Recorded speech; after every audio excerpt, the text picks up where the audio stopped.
বন্ধ করতে বলো, সাউন্ডটা বন্ধ করো, সুশীলদা তুমি এদিকে যাও, সাউন্ডটা বন্ধ করো, ঠিক আছে স্টার্ট করো, এদিকে আসো, আসো এখানটায় আসো, দাঁড়া না দাঁড়া, এটা ছড়াও, এটা ছড়াও, এক মাস ধরে সমানে দৌড়াচ্ছি না না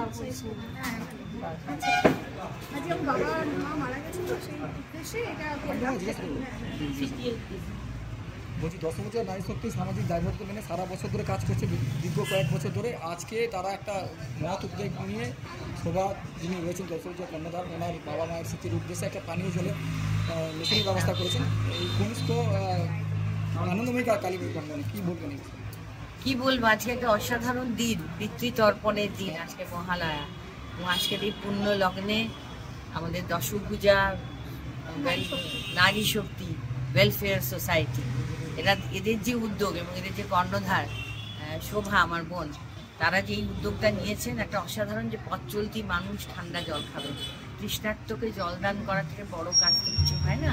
আর শুধু যে এটাই করেছেন এনারা তা নয়, সারাটা বছর ব্যাপী এনারা মানুষের জন্য বিভিন্ন অনুষ্ঠান, কল্যাণমূলক সেবামূলক অনুষ্ঠান করেন, কিন্তু কোনো প্রচার না করেই।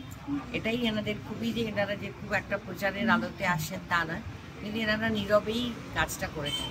আজকে এই কাজে উৎসাহ দেওয়ার জন্য আমার সাথে যারা এসেছেন তারা হচ্ছেন যে আমার পরিবারেরই অংশ, সুশীল চট্টোপাধ্যায় এবং রীনা চৌধুরী, যারা এখন অবধি কোঅর্ডিনেটর আছেন আমাদের কর্পোরেশনে এবং এতদিন ছিলেন আমাদের প্রাক্তন কাউন্সিলর।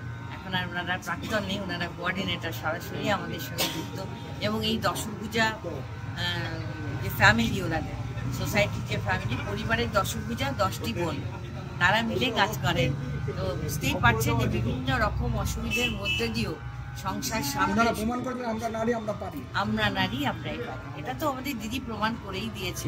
তাকে দেখে এরা যে এগিয়ে এসেছেন এভাবে নিজেদের সংসারের সমস্ত কাজ সামলে মানুষের পাশে দাঁড়ানো। আর এই যে এটা আমরা দেখলাম, ফিতে কাটলাম, ঠান্ডা জল খেলাম, কিন্তু এটাকে বসাতে গিয়ে এর পেছনে যে কত পরিশ্রম, বিগত 1 মাস ধরে তারা পরিশ্রম করেছে।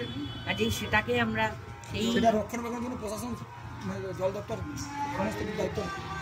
যদি কোনো প্রবলেম হয় তাহলে তো নিশ্চয়ই আমরা আছি, আমরা দেখবো, আশা করছি কোনো প্রবলেম হবে না। যদি কোনোভাবে ওনাদের কখনো কোনো প্রবলেম হয়, দুর্গাপুর নগর নিগম তো সবসময় আছে, সে আমার লোকজন আসবে, এসে দেখে দেবে।